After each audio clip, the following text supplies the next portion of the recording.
The rain was already falling in thick sheets when Martin's old Honda Civic started to sputter. He leaned forward, squinting through the hazy windshield as the wipers thumped out a slow, labored rhythm, doing their best to sweep aside the unrelenting downpour. A green sign passed on the right, Highway 12 exit 43, 12 miles, and a sinking feeling pooled in his stomach. 12 more miles, he muttered, glancing down at the glowing orange engine light that had blinked on a few minutes earlier. His knuckles tightened around the steering wheel. "You can make it," the Civic responded with a wheeze and a mechanical cough that seemed to vibrate through the cabin. He checked his phone. No bars. Of course not. Somewhere in rural Oregon, surrounded by tall pines and twisted shadows, the storm had swallowed any hint of signal. He hadn't passed another car in almost an hour. A sudden clunk beneath the hood made Martin's heart leap. The engine let out a death rattle and then, with a sad whine, fell completely silent. The headlights flickered once before going out. The dashboard went dark. The Civic coasted in silence for a few seconds more before slowing to a stop on the side of the road. Martin sat there in the growing quiet, the only sound the rain hammering on the roof like fingers drumming in a frenzy. The silence inside the car felt heavier than it should have. Claustrophobic, like the forest outside was pressing in, hungry and watching. He exhaled slowly and tried the ignition. Click. Nothing. "Damn it!" he hissed, pounding the wheel with the heel of his hand. He turned off the headlights completely, useless now, and sat back, rubbing his face with both hands. His breath fogged the glass. Rain or not, he'd have to walk. There was no other option. Grabbing his flashlight from the glove box and a rain poncho from the back seat, Martin stepped out into the storm. The cold was immediate, slicing through his jeans and soaking into his boots within seconds. The flashlight flickered on, casting a narrow beam that pierced the curtain of water just enough to show the wet, glistening pavement ahead. He locked the car behind him out of habit, even though there wasn't a soul in sight. As he started walking, he glanced back. The Civic looked like a tombstone in the dark, gray, hunched, and half buried in mist. A part of him wanted to turn around and get back inside, wait it out. But the storm didn't feel like it was going anywhere. 10 minutes passed, then 20. The road stretched endlessly forward, bordered by towering trees that loomed like silent sentinels. Now and then he'd hear the rustle of something in the brush beyond the shoulder, but whenever he turned the flashlight, it caught only ferns and rain-soaked bark. Just nature, he told himself. Deer. Maybe raccoons. Something normal. At the 30-minute mark, he saw something ahead. At first, he thought it was a trick of the fog, a smear of darker gray in a sea of shadows. But as he got closer, the shape sharpened into something distinct. A vehicle. It was parked half on the shoulder, half in the ditch, nose down like it had slid off during the storm. Finally, he breathed, picking up his pace. It was an old pickup, Chevy, maybe, with rust spots along the rear fender and a busted taillight. The driver's side door hung slightly ajar.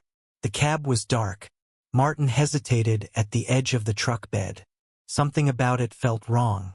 The rain had done its work, masking the truck in a thick glaze of water.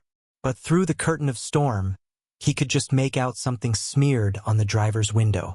A shape like a handprint, but larger, smudged. He called out, "Hello? Anyone there?" No answer. He tried again, louder. "Hey, your truck. Looks like you slid off the road. You okay?" Still nothing. Cautiously, he stepped around to the driver's side. The door creaked as he pulled it open wider.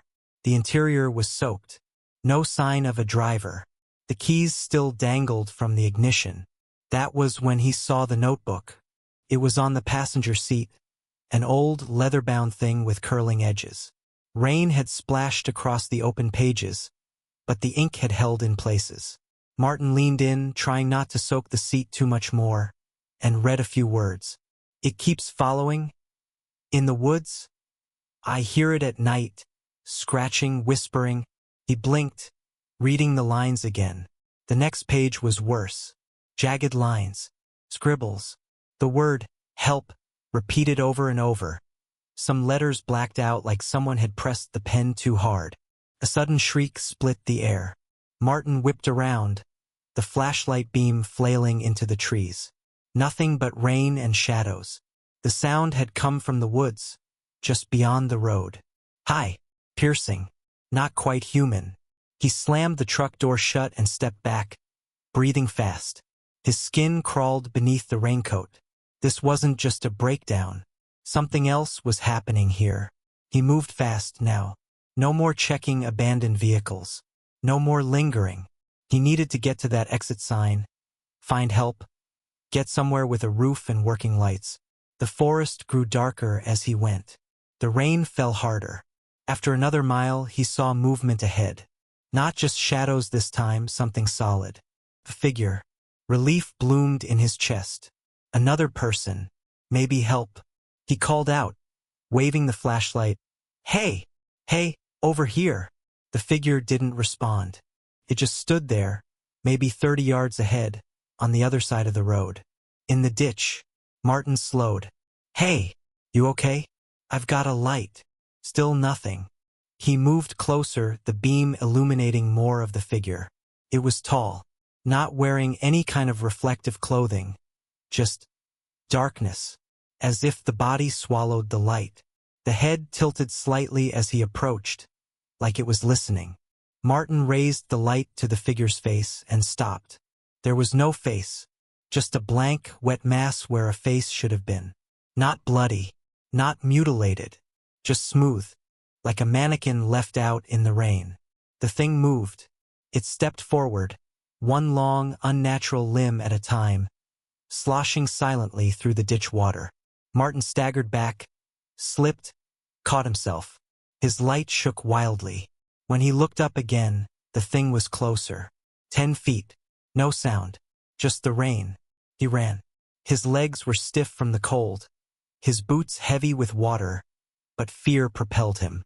His lungs burned as he sprinted down the highway, the flashlight bouncing, illuminating nothing but lines on the road and the tunnel of trees that felt tighter with each step.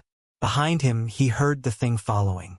Not running, just moving, one step at a time, like it knew he'd tire eventually.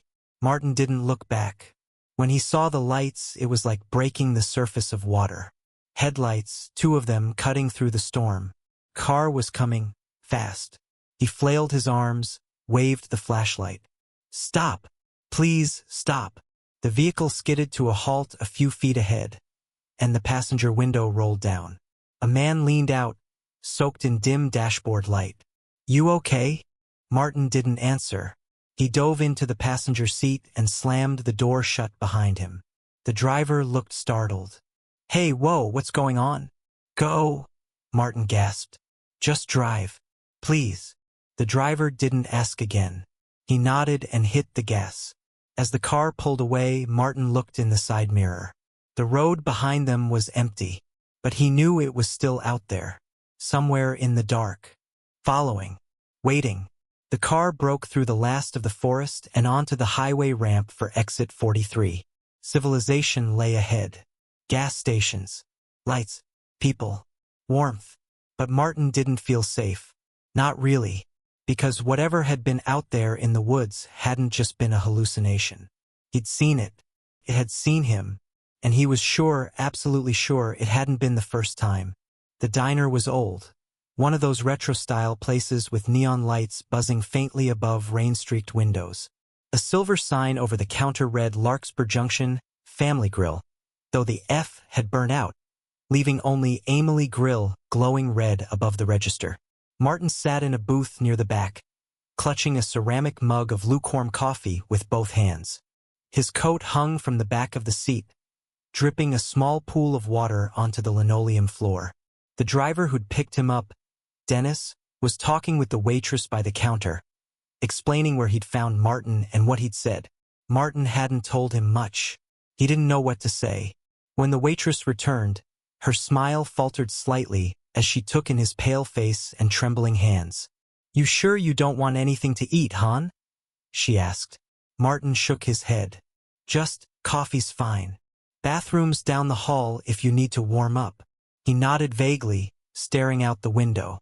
The storm had eased, but the wind still whined through the gaps in the diner's frame.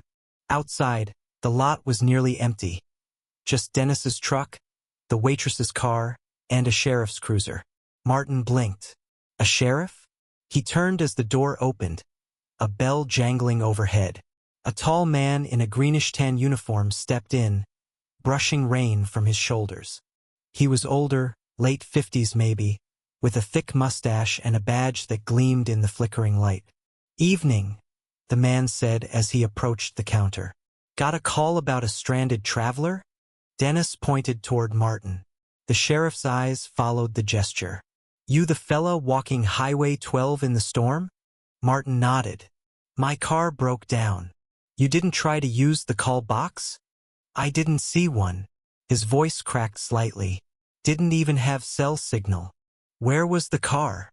"About 20 miles east, before the turnoff. There was a green sign.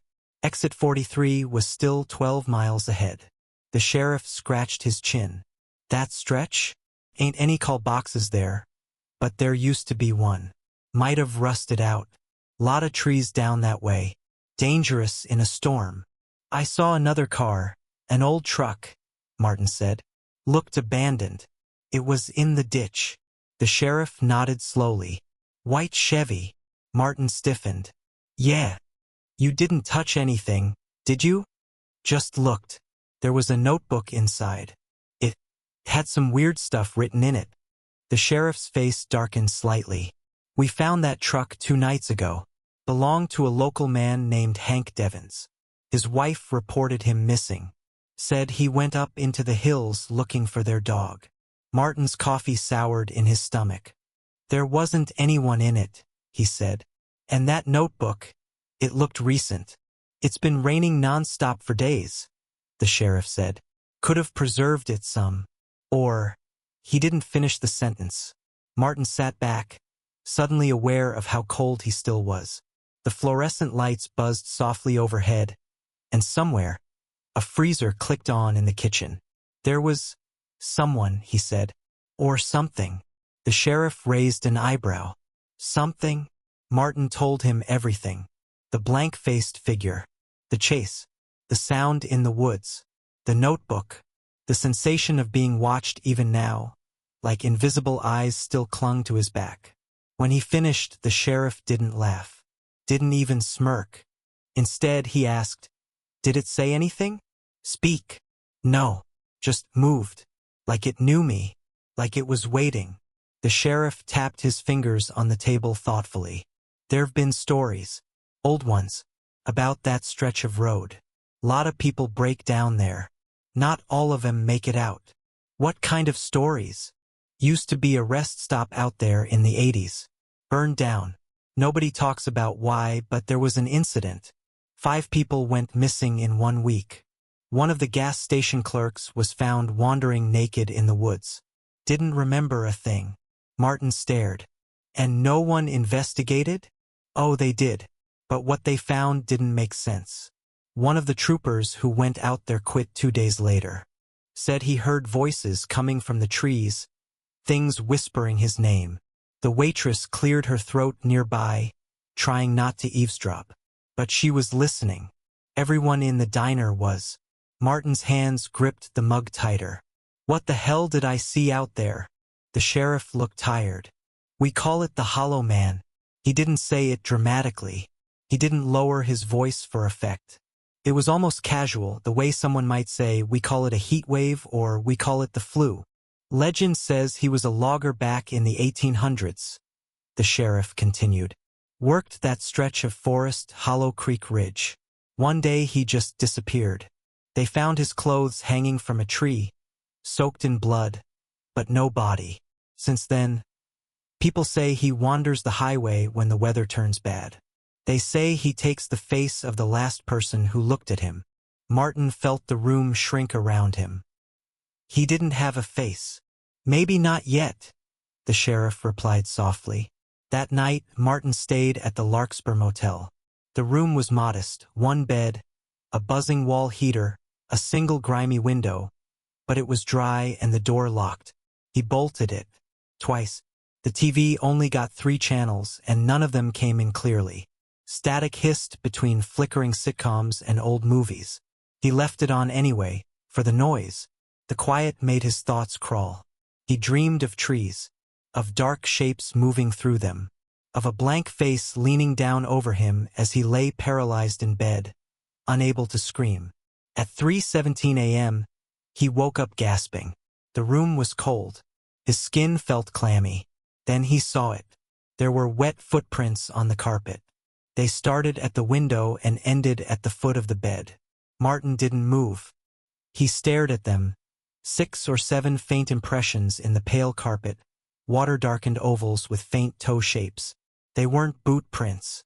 No tread. Barefoot. Long too long. He sat up slowly.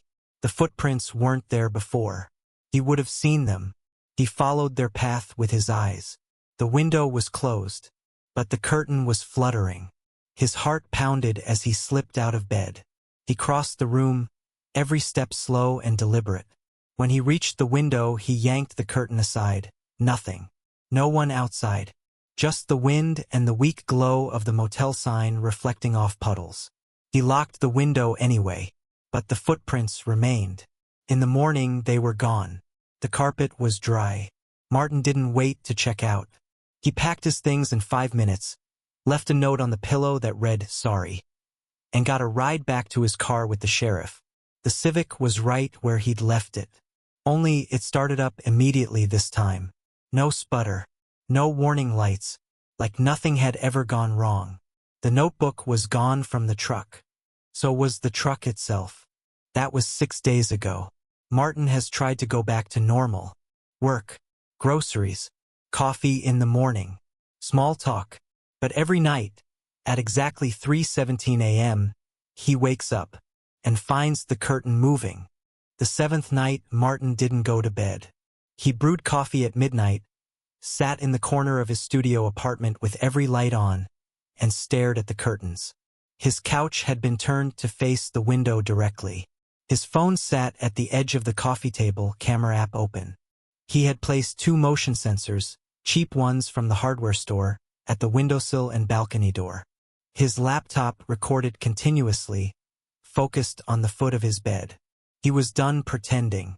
This wasn't a dream. It wasn't stress or paranoia or some kind of post-traumatic breakdown. Something had followed him from the forest. Something had found him. And tonight he wanted proof. The hours crawled by. The walls creaked with the expanding heat of his radiator. The occasional thump of pipes or settling of wood made him flinch. The coffee didn't help much.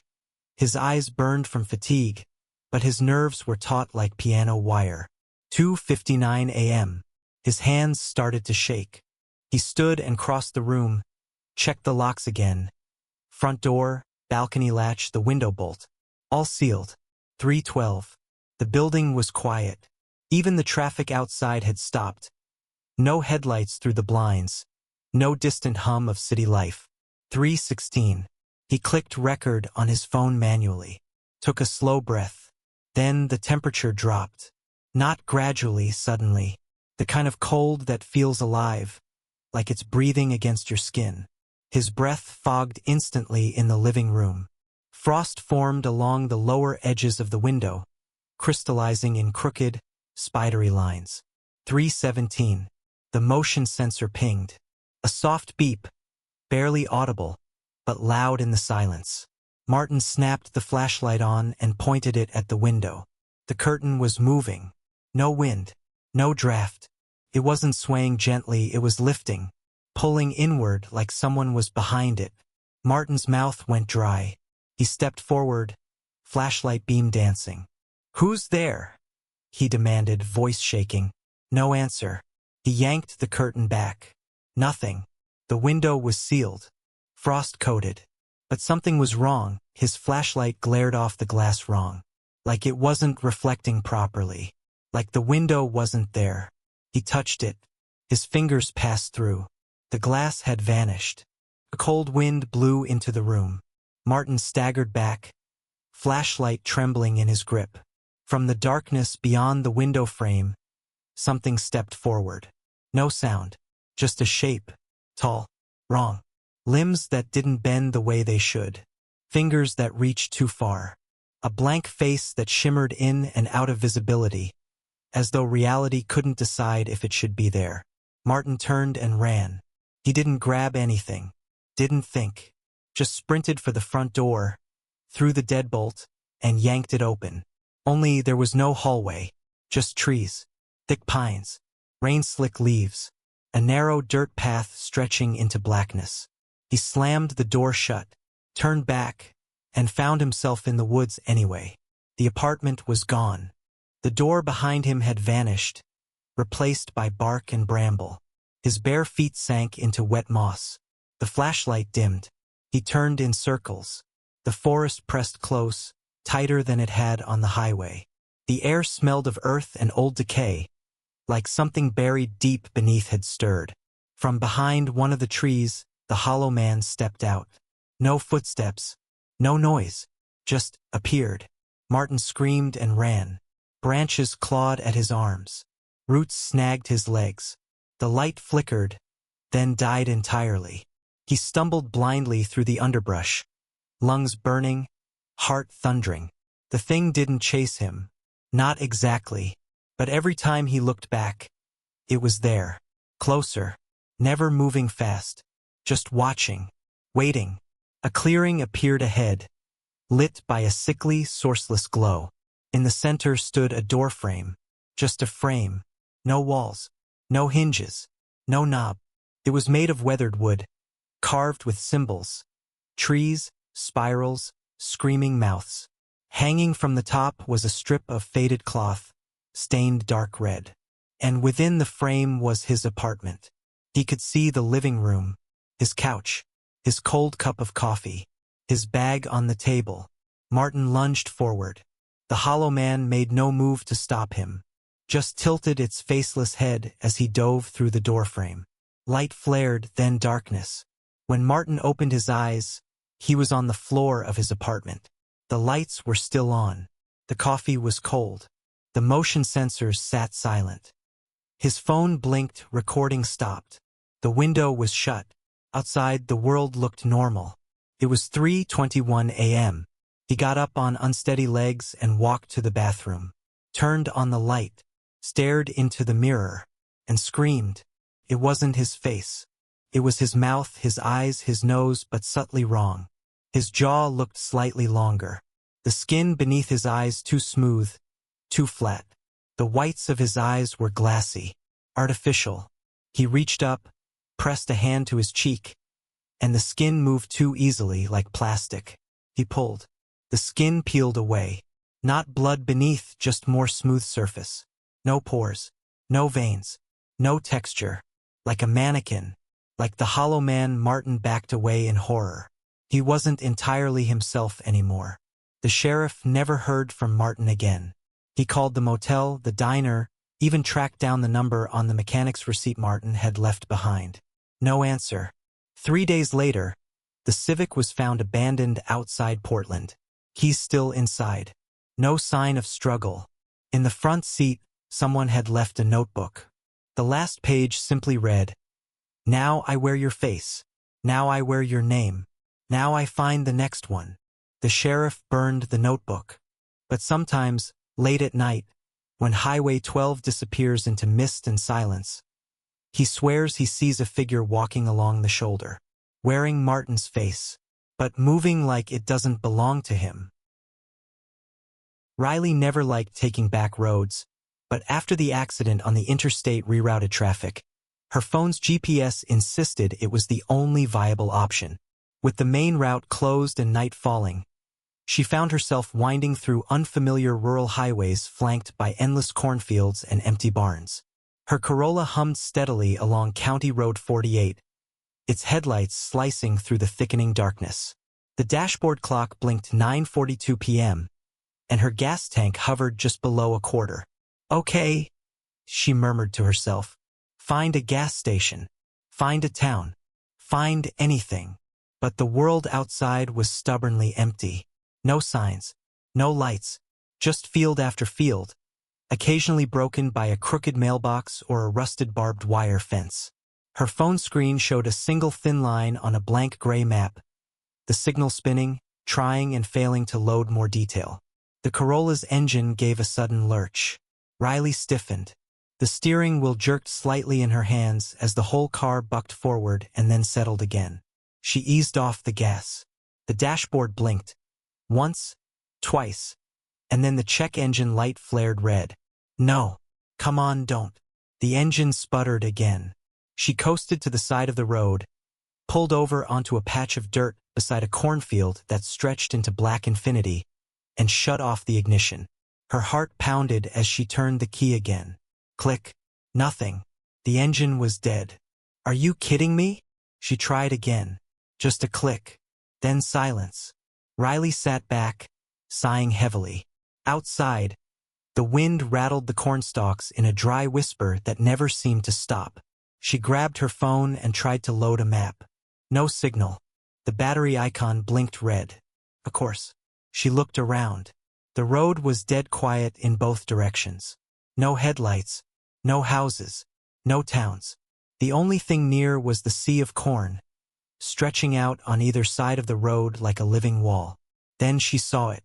A light, dim, flickering, far down the road to her left, maybe a mile away, hovering just above the field. It looked like a porch light or maybe an old barn lantern. A sign of life. Okay, fine. Riley grabbed her jacket, tucked her phone in her pocket, and grabbed the small flashlight from her glove box. She hesitated, then pulled her tire iron from the trunk too, just in case. The night air was colder than she expected. Dry and sharp, smelling of earth and something faintly metallic. The flashlight cut a narrow path through the dark, illuminating the gravel roadside and the first rows of corn that lined the shoulder. As she walked toward the light, she noticed how still the night was. No insects, no frogs, just wind and stalks, rustling in an endless murmur that never seemed to come from one direction. The corn whispered like it was trying to speak. Half a mile in, her flashlight started flickering. She smacked it once. It steadied, then went out completely. God, seriously? She shook it, hit it again. Nothing. The bulb was dead. The light ahead seemed no closer. Riley stood still for a moment, squinting into the dark. Then she took a step and stopped. The corn beside her was moving. Not just from wind. Not randomly. Deliberately. A slow parting of stalks, as if something were pushing through, careful to remain unseen. She heard a low creaking sound, like dry wood under pressure. Then another sound, something breathing. She spun, gripping the tire iron. Who's there? Silence. The whispering of corn resumed.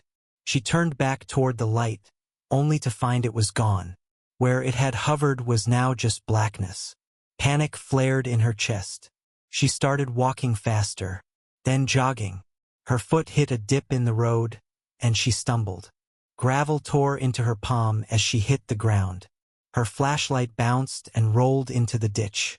The darkness swallowed her. Then the sound came again. Footsteps, soft but wrong, like bare feet on brittle husks. They circled. She stayed low, holding her breath, heart pounding in her ears. The corn rustled again, this time on both sides of the road.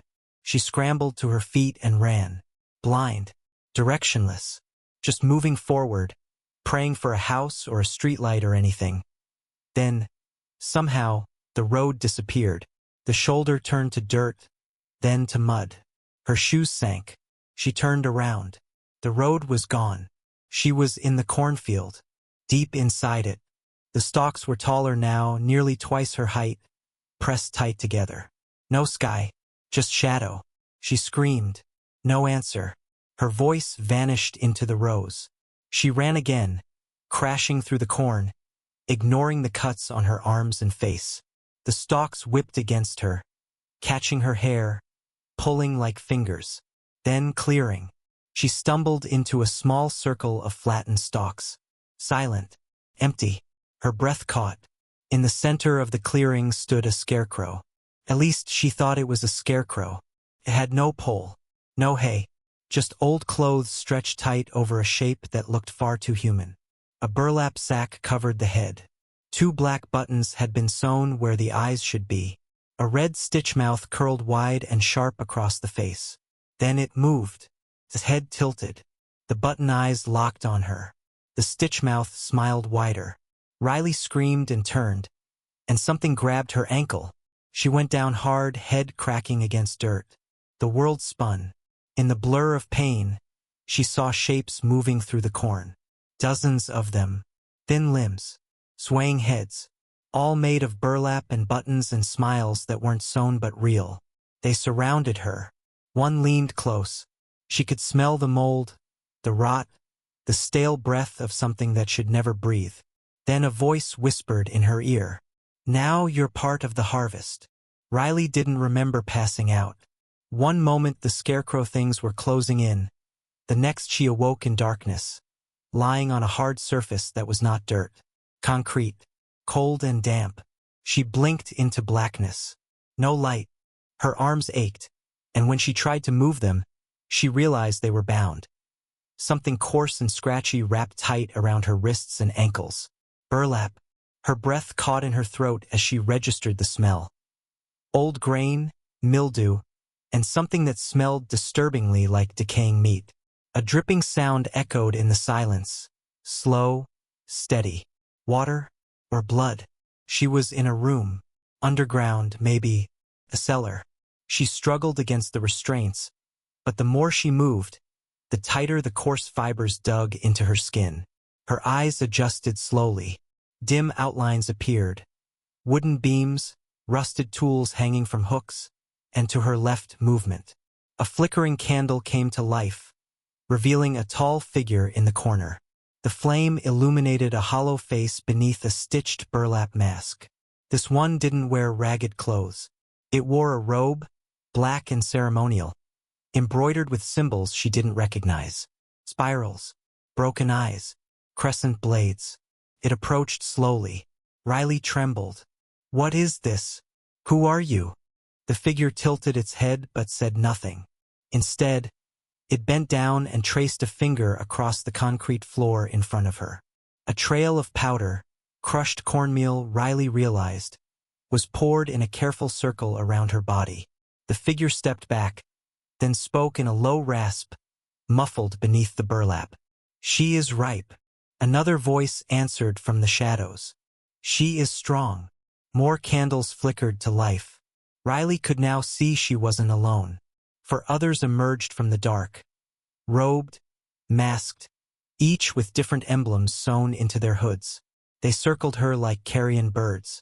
One of them held a bowl.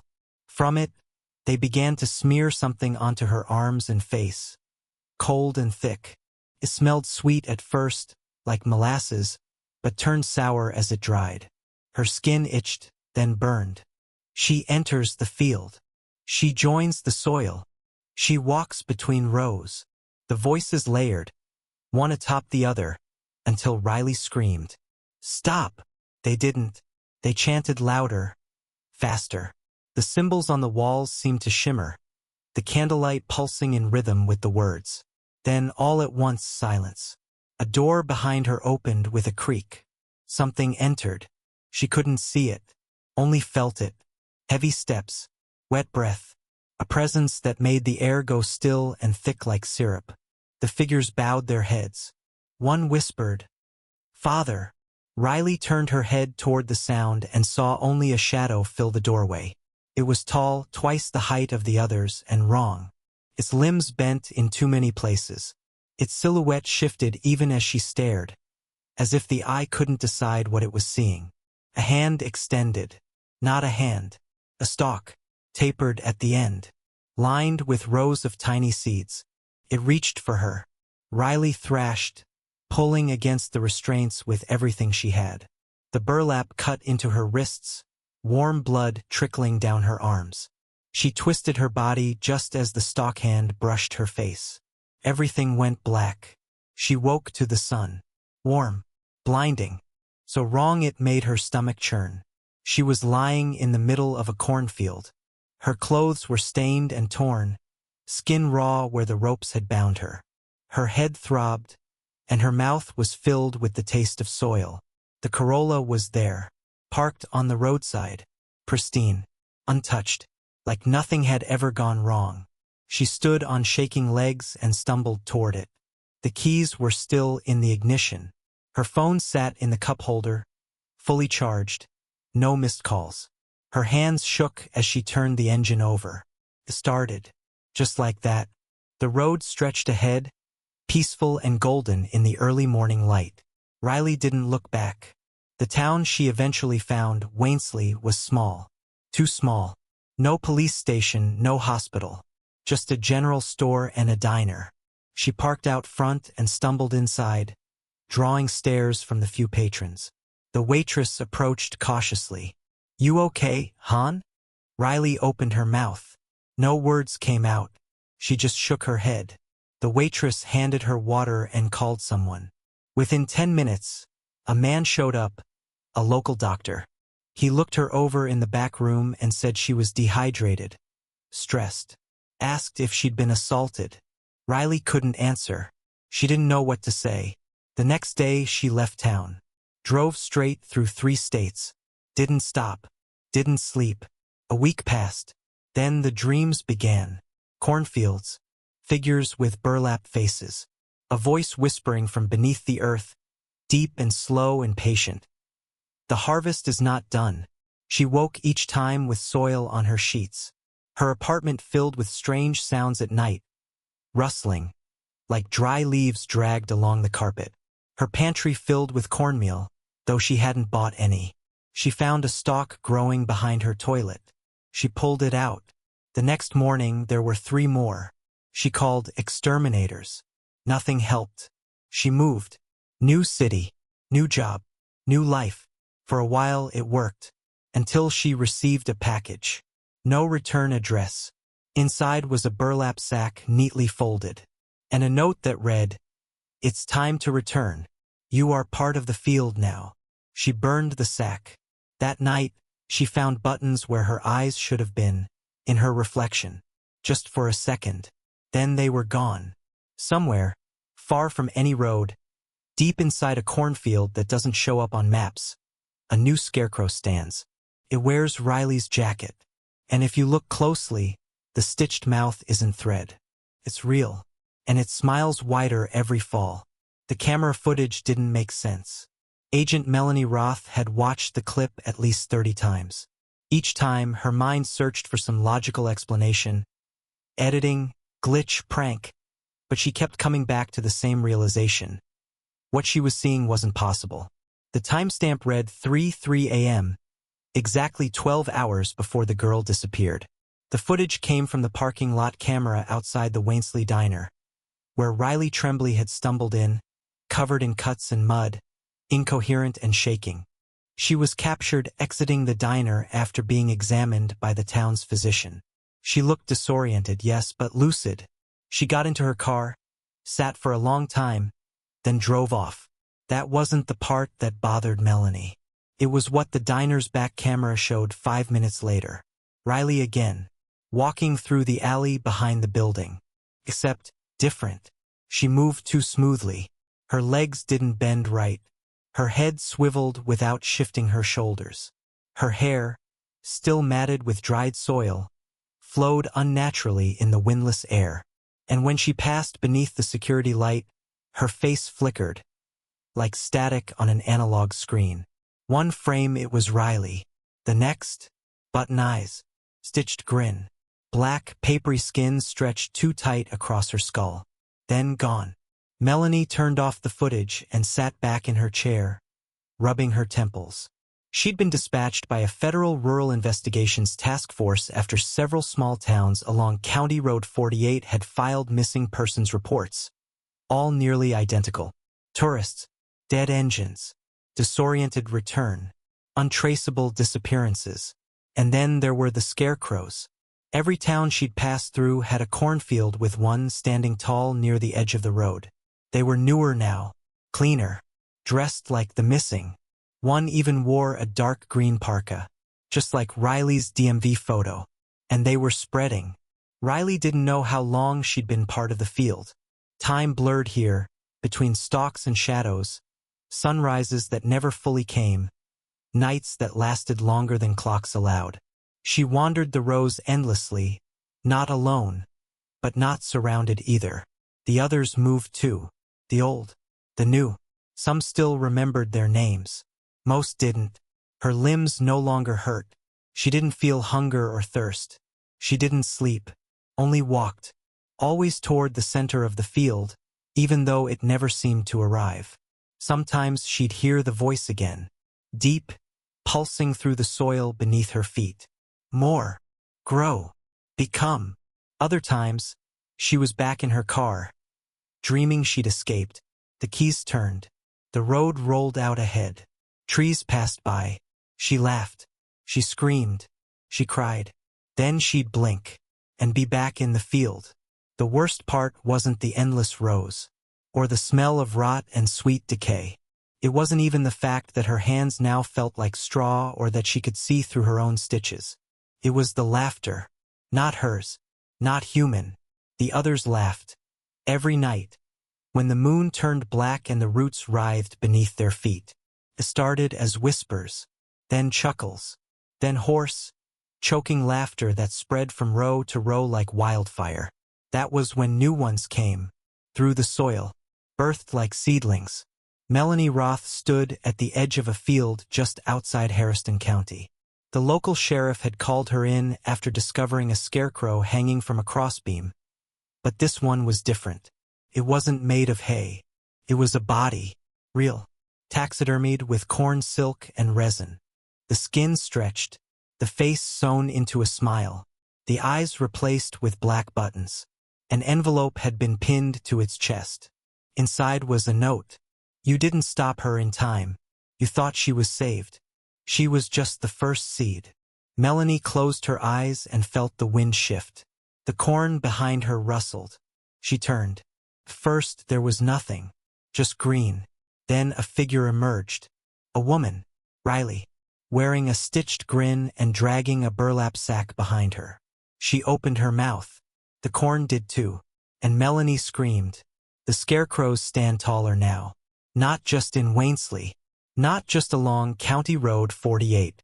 They're in other places. Near schools. Gas stations. Quiet neighborhoods with small gardens. People see them and don't remember seeing them. They turn their heads and forget why they feel afraid. Because the field is everywhere now. And every road leads back to it. Troy Mathers always prided himself on being efficient. He took the fastest routes, ignored detours, and trusted his instincts over Google Maps. So when the familiar red line of traffic bled across his screen outside of Reno, he took the nearest off-ramp without hesitation and found himself on Route 217, a road he'd never heard of. The map labeled it Old Freight Road, and a few faded reviews warned about potholes and poor lighting. But it connected to the next major highway, and according to his phone, it would shave 20 minutes off the trip to Las Vegas. He didn't tell his girlfriend Kelsey. She was asleep in the passenger seat, legs curled beneath her, hoodie bunched up against the window. A pair of earbuds peeked out from tangled blonde hair, and her chest rose and fell with the rhythm of deep, content sleep. Troy smiled. She'd never know. The sun had just dipped below the horizon when the pavement turned to gravel. The tires crunched softly as the scenery blurred. Low shrubs, scattered rocks, and miles of open desert glowing faintly orange in the fading light. The road narrowed, splitting the desert like a scar. To either side, jagged hills rose like fossilized waves, and beyond that, nothing but distance. He didn't see the first sign. His headlights were on by then, and the windshield was dusty. But the second one was unmistakable. Road closed ahead, NO services. Turn back, Troy frowned. The road looked fine. A little rough, maybe, but still passable. He slowed slightly, more out of caution than concern. The GPS still showed a clear path. No red lines, just open desert. Old signs, he muttered. Another appeared shortly after. Danger. Subsidence zone. He didn't know what that meant. Didn't care. Kelsey stirred beside him. We there yet? Not quite, he said. Just making up some time. She yawned and sat up. Where are we? Back road. GPS says it connects to 95. Should save us 20 minutes. Kelsey squinted out the window. This looks like the moon. Romantic, huh? She smirked. Only if we get abducted by aliens. He chuckled. But the next sign wasn't funny. An O exit. Road ends. And below that, etched into the metal in uneven, gouged letters. It's already below you. Troy hit the brakes. Kelsey leaned forward.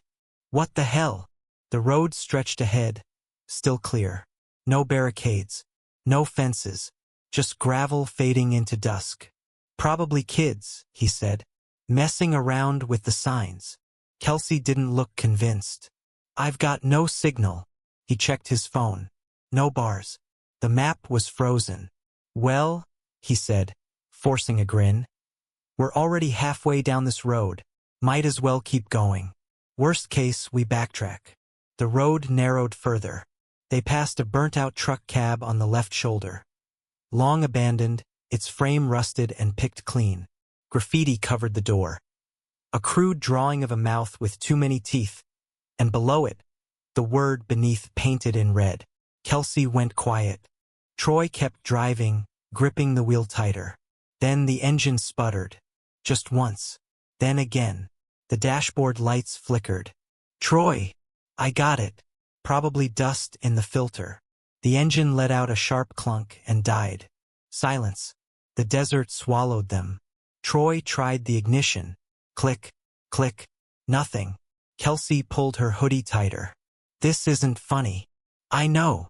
He opened the door and stepped out into the cooling desert air. The stillness pressed in instantly.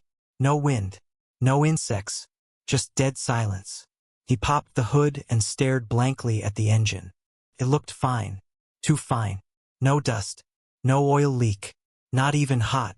He touched the radiator cap. Cool to the touch. That was impossible. Kelsey got out, phone held high. Still no bars. I don't even see the moon. He looked up. Neither did he. The sky was black. Not dark. Black. Like ink. No stars. No clouds. No light pollution. Just a void. I think we should go back, she said quietly. Troy nodded. Yeah, let's. The ground shook. Not violently. Not like an earthquake. More like a breath. A long, deep exhale from beneath the soil. Dust rose in small spirals around them. Kelsey grabbed his arm. We need to leave. Now. He agreed. They turned back toward the car. But it was gone. Not moved. Gone. No tire marks. No broken glass. No tracks. Just a patch of undisturbed gravel. Troy's throat tightened. He turned in a circle, heart pounding. Nothing. Just desert. Where the hell is it? Kelsey shouted. He didn't answer. He couldn't. A sound echoed from behind them. A scraping. Like claws on stone. Slow. Heavy. They ran. Blind. Directionless. The gravel turned to dust beneath their feet. Then to sand. Then to something soft and wet, like moss soaked in bile. The ground gave slightly with every step. Then crunch. Kelsey stopped short. Bones. A carpet of them. Skulls. Ribs. Vertebrae. All small. Misshapen. Some human. Others not. She gagged and turned. But something moved in the corner of her eye. A shape. Tall. Thin. Too many joints. Eyes that glowed faintly with a dull, yellow light. Troy pulled her down behind a low ridge of rock, holding his breath. The thing stepped past them, walking slowly toward where the car had been. Paused. Sniffed the air. Then opened its mouth. Rows of teeth. Circular. Shifting. It exhaled and the ground trembled again. Then it sank into the soil. Vanished. As if the desert had swallowed it whole. They waited an hour before speaking again. I don't think we're in Nevada anymore, Kelsey whispered. Troy didn't respond. He wasn't sure where they were. All he knew was that the road had lied. And something old had just awakened. They didn't sleep. Not that night. Not in that place. The desert stretched in every direction, endless, flat, yet subtly wrong. After the creature vanished into the ground, Troy and Kelsey found shelter behind a low ridge of fractured stone. They crouched there in silence, backs pressed against the warm rock, trying to understand what had just happened. Kelsey stared at the ground, hugging her knees. That thing. It went through the dirt. Did you see that? I saw. It just melted into it, like the sand drank it. Troy didn't reply. He was trying not to think about the missing car or the cold engine, or the fact that there were no stars in the sky. He was trying not to think about the thing's teeth. What the hell is this place? Kelsey asked. He didn't know. They waited until some semblance of light returned to the sky. It wasn't dawn. No sun broke the horizon, but a hazy glow that spread slowly from the west. Pale and colorless, like a dying flashlight behind layers of fog. Still no phone signal. Still no roads. They started walking. No direction made sense, so they picked one, away from the place where the creature had disappeared, and began the slow trudge across the uneven terrain. The desert felt unnatural. Every now and then they'd pass things that shouldn't be there. An overturned streetlight half buried in sand. A rusted shopping cart with twisted wheels. A dollhouse, pristine and intact, sitting alone in a shallow depression. At one point they found a stop sign driven into the ground, perfectly upright with a mailbox beside it. Inside the mailbox was a severed hand. Fresh. Kelsey refused to scream. She clenched her fists and walked faster. They didn't talk much after that. After 2 hours, they saw a structure. It rose from the horizon like a mirage. Stone and rust, partially sunken, leaning slightly to one side. A building of some kind. A rest stop. They broke into a run. As they neared it, they saw the front had once held a sign, but it had long since been blackened with soot. The front doors were glass, but cracked and opaque. Faded posters curled on the walls beside them. One remained legible. Don't dig. Don't listen. Don't feed. Troy pushed the doors open. They didn't creak. Just opened. Inside, the floor was tile, dusty and cracked. The building looked like a visitor center. Maps along one wall. A broken vending machine humming softly in the corner. A souvenir rack with faded keychains that read Nevada is for explorers. Kelsey moved slowly toward the counter. A register sat there. Open. Empty. Behind it, stairs descended. Basement? She asked. Troy nodded, swallowing. The air shifted. Colder. The hum of the vending machine grew louder, then stopped. They both turned. From the other side of the room, something moved. It was small. Crawling. It looked like a hand. Just a hand, no wrist. No body. It scampered across the tile like a crab, fingers splayed and twitching. Troy grabbed Kelsey and pulled her behind a display rack. The hand paused near the souvenir counter, twitching, tapping its fingers against the base like it was listening. Then it turned and darted down the stairs. Silence returned. Is that thing bait? Kelsey whispered. Or a scout? Do we go down? I think we're supposed to. Kelsey looked at him. That's what scares me. Still, they descended. The staircase was narrow, lit by pale bulbs spaced irregularly along the wall. They buzzed faintly, and the walls were covered in old flyers. Lost pets, missing persons, strange symbols drawn in charcoal. At the bottom, they found a door. Steel, locked with a keypad. Next to it, etched into the wall, was a message. Enter the date it opened. What opened? Troy asked. Then they saw the plaque. Bronze. Bolted to the wall beside the keypad. It read, In memory of the lost. This facility opened March 5, 1983. Kelsey typed it in. 1983. The door clicked. Beyond it, stairs leading further down. Of course, she muttered. As they descended, the walls changed. No longer concrete. Now stone. Smooth. Black. Wet. Symbols were etched into the rock, glowing faintly. Circular mouths, eyes within eyes, spines curled like ammonites. And beneath it all, a low chanting began to rise. Not loud, but ever-present, like voices whispering from underwater. Kelsey clutched Troy's arm. I don't think we're under Nevada anymore. I think we're under something else. At the base of the stairs was a chamber, large, carved into natural rock. Pillars of bone and rusted rebar supported the ceiling. Along the walls, rows of alcoves held figures, silent, unmoving. Mannequins, maybe, wrapped in burlap and gauze, eyes painted shut, mouths stitched wide. They were praying, hands raised, faces tilted upward. At the center of the chamber was a pit, wide, circular, ringed with chains and hooks. Its walls sloped down like an inverted funnel, and a metal grate covered most of the opening. The chanting came from inside. Something breathed below, something big. Kelsey staggered back. This is a shrine. No, Troy whispered. It's a mouth. Behind them, the door slammed shut. The lights went out. The mannequins turned and began to smile. The dark was total. Not a single bulb flickered. Not a trace of ambient light seeped through the cracks. It wasn't merely the absence of illumination. It was presence.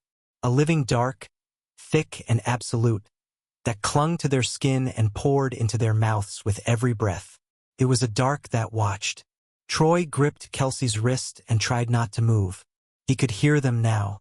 The mannequins, no longer still, no longer inert. They creaked and shifted, joints popping, cloth tearing. He could smell burlap and wet ash. Footsteps, slow and methodical, shuffled around them in circles. Something brushed against his arm. Fingers, not human, dragged briefly across his shoulder, then pulled away. Kelsey whispered, barely audible, "We have to run. We can't see." "I don't care. I can't stay here." She pulled him blindly to the left, and they moved through the dark with hands outstretched, brushing the walls, stumbling. The floor sloped downward slightly, and the air grew warmer, heavier. The chanting was louder now, hundreds of voices repeating a phrase in a language neither of them recognized. Then a light, pale, flickering, up ahead. Troy surged toward it, heart hammering. They burst into a corridor lit by a single hanging bulb. It swung lazily from the ceiling, casting sickly halos across the stone. On either side, iron doors stood closed. Some were chained shut. Others bore symbols scrawled in chalk and blood. They didn't stop to examine them. They ran, twisting turns. Another hallway, then steps. Downward, always downward. The walls here had changed again, no longer stone but organic. Wet and pulsing like the inside of a throat. Every few steps they passed veins, thick cords running the length of the corridor, thumping slowly. A heartbeat. The whole place was alive. At the bottom of the stairwell, a doorway waited, carved from black obsidian. Unlit, unguarded. Troy hesitated. Kelsey stepped past him and opened it. Inside was the pit. Not the one above, this was deeper, older. Its walls descended in slow, curling spirals, like the inside of a shell. The chamber was cavernous, illuminated by a dull red glow emanating from the very air. The ceiling loomed impossibly high, lost in mist and shadow. A bridge of stone spanned the opening, wide enough for two people to walk side by side. And at the center, suspended above the void by chains forged from bone and brass, a cage. Inside the cage was a figure. It wasn't moving, but it was alive. Its face was hidden beneath a porcelain mask. Its arms were bound behind it. Its chest rose and fell in long, deliberate breaths. It radiated heat, and beneath it, something stirred. The air rippled. The red glow pulsed. Kelsey stepped toward the bridge. Troy grabbed her wrist. "No," she looked back at him, eyes wide. "We came this far. We have to understand. We don't. We need to leave. We need to wake up." She smiled sadly. "This is real, Troy. I thought it was a dream too. But it's not. Look." She held up her hand. Her skin was peeling. Beneath it, bone. Not white bone, but black. Stone-like. Fossilized. "I think we were chosen," she whispered. Troy backed away. He hadn't noticed it before, but something had been itching beneath his collar. He reached up and pulled down his shirt. His chest was marked. 3 spiraling scars over his heart, raised and pulsing slightly with every beat. "I didn't choose anything," he said. But the pit didn't care. The ground shook. The figure in the cage raised its head. Eyes opened behind the mask. Deep, colorless voids that shone like mirrors. Chains groaned. The bridge beneath them began to crack.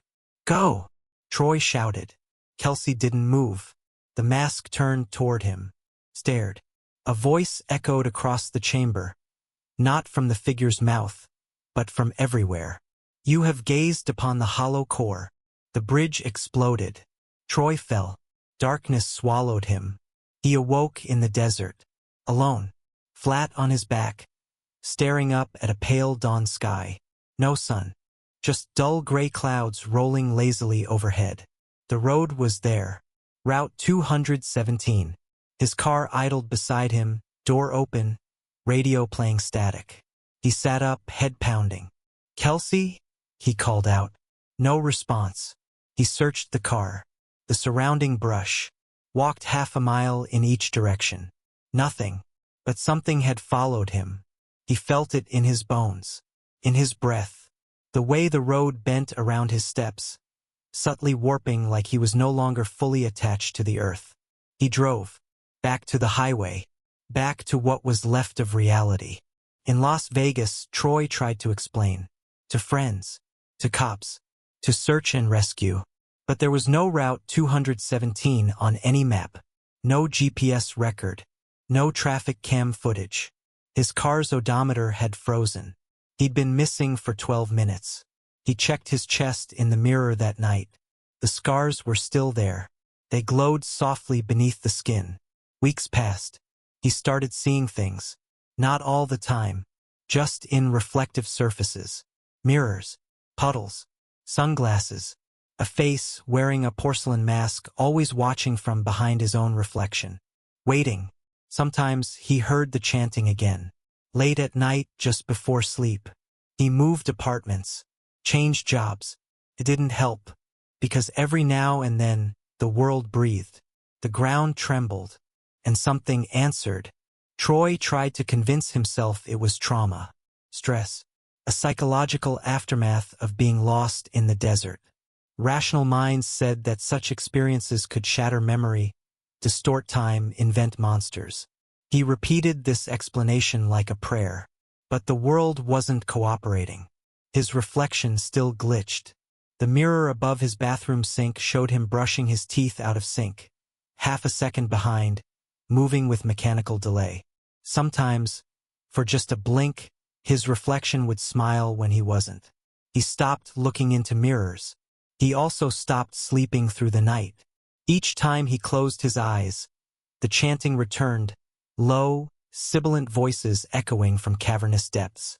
He dreamt of the pit, of the porcelain mask, of Kelsey's voice whispering from somewhere below, calling his name like it was the only word she still remembered. He tried to record the dreams. His phone refused to save the files. Corrupt. Every time. He tried therapists. They smiled and nodded until he described the creature sinking into the sand, or the mannequins that turned, or the room that breathed. Then they prescribed medication and suggested inpatient options. They didn't believe him. He didn't blame them. But then, other things started happening. Not to him, but to others. It began in parking lots. People, strangers, approaching him, eyes glassy, smiles too wide, asking him for directions to the road beneath the road. One asked him what it was like to smell the marrow of the world. He didn't answer. They always walked away calmly. But a few days later, he started seeing their faces again on news articles. Missing persons. Or dead. Found in strange circumstances. One woman was discovered in a shopping mall fountain. Her chest opened like a blooming flower. Her lungs had turned into dried husks. Her throat was filled with dust. Troy saw her eyes in his mirror that night. They winked. He visited Kelsey's parents. He didn't know what he hoped to achieve. He told them she'd wandered off during a stop in the desert. Got lost. Disappeared. That he'd searched. That he'd called for help. It was all technically true. They didn't yell. They didn't blame him. They just looked blank. Numb. Her father handed him a photo. Kelsey at age 10, smiling with braces in front of a carnival ride. Was she scared? Her mother finally asked. Troy almost said no, but he remembered the look in her eyes when the mannequins turned. Yes, he said. Her mother nodded, then added almost absently, we've seen her in the field. Troy's blood turned to ice. What? The cornfield behind the highway, her father said, as if continuing the same sentence. She walks the edge of it at dusk, just for a second. Then she's gone. They didn't sound delusional. They sounded resigned. Troy left and never returned. That night, someone knocked on his door. 3 slow knocks. Not the rhythm of a neighbor. Not the urgency of a visitor. He looked through the peephole. A man stood there. Burlap hood. Black robe. Bare feet. In his hand, he held a small brass object shaped like a ring of teeth. Troy didn't open the door. The man stood there for 2 hours. Then he vanished. The next morning, the teeth ring was sitting on Troy's kitchen counter. He hadn't let anyone in. He didn't own one, but it hummed when he touched it, like it remembered him. The hallucinations worsened. Or were they hallucinations? Sometimes he'd turn a corner and find himself on a different street. Entire blocks he'd never seen. Buildings that looked abandoned but buzzed with whispered conversation just out of earshot. Storefronts with names like the Memory Burrow and Vein and Root Antiques. They were always gone by the next day. He began to keep a journal. But words stopped cooperating. Letters reversed. Lines rewrote themselves. Sentences like, the cage remembers, and she's under the 3rd layer, appeared between his own notes. He began to hear Kelsey's voice in water, in showers, in glasses, in storm drains, begging him, calling him, laughing. He took his journal to a professor of linguistics at the local university, an old friend. She agreed to look over it. She called him at 3:00 a.m. 2 nights later. She was screaming. He found her apartment empty. The journal lay open on her desk. Every page was blank, except the last. It read, "You're already home," in Kelsey's handwriting. Troy drove back to Nevada. He didn't tell anyone. He didn't pack. He just followed the pull. It wasn't a choice. It was gravity. He drove for 12 hours, barely stopping. When he reached Reno, the GPS froze. He remembered where to go. The exit. The off-ramp. The gravel path. Route 217. It was there. Exactly as he remembered. The sign was gone now. But the road still whispered. Still called. He drove without headlights. The moon was gone. The stars had fled.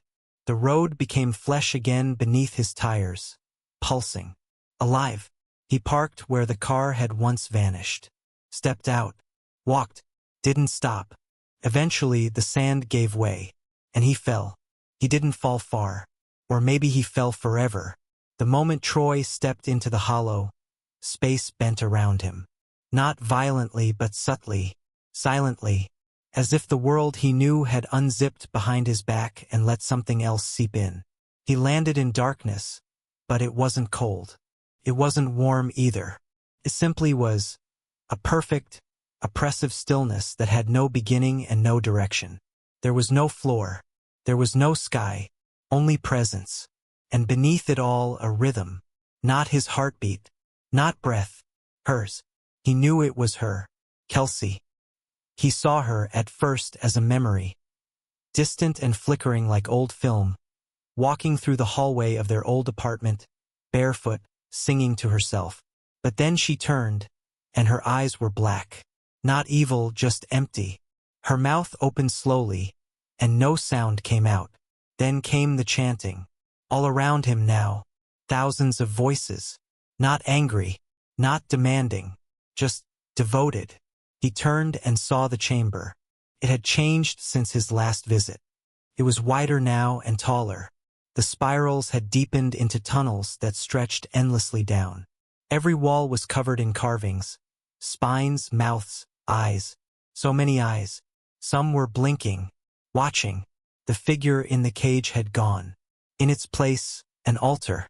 Upon it, Kelsey. She didn't look dead. She looked becoming. Her limbs had stretched.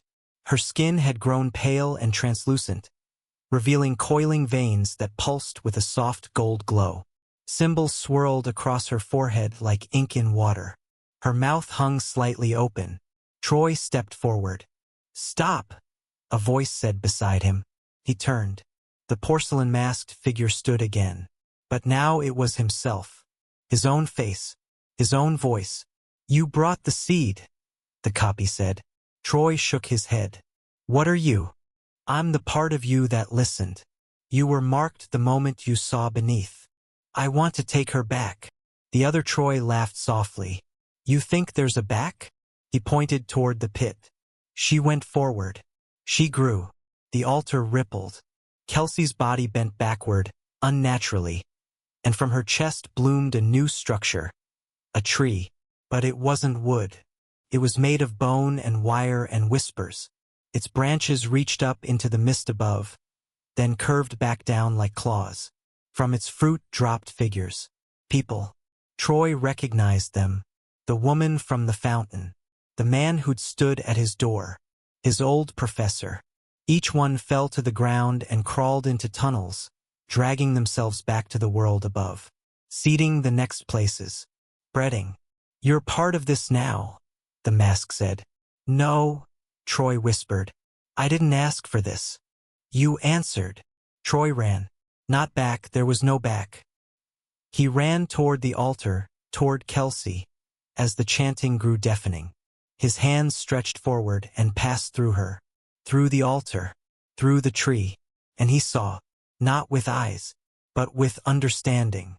The road didn't lead to hell. It was hell. Not a place of fire, but a system, a machine, a breathing, writhing organism buried beneath the surface of reality. Roads were veins. Highways were arteries. Cities were tumors.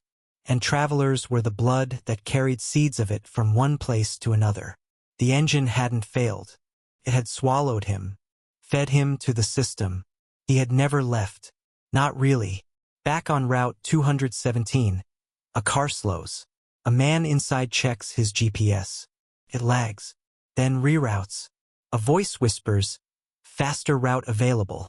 He shrugs, taps accept, turns down the gravel road.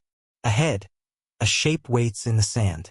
Tall, familiar, wearing a cracked porcelain mask and smiling gently. It raises a hand in greeting. The road breathes, and below, Troy opens his eyes.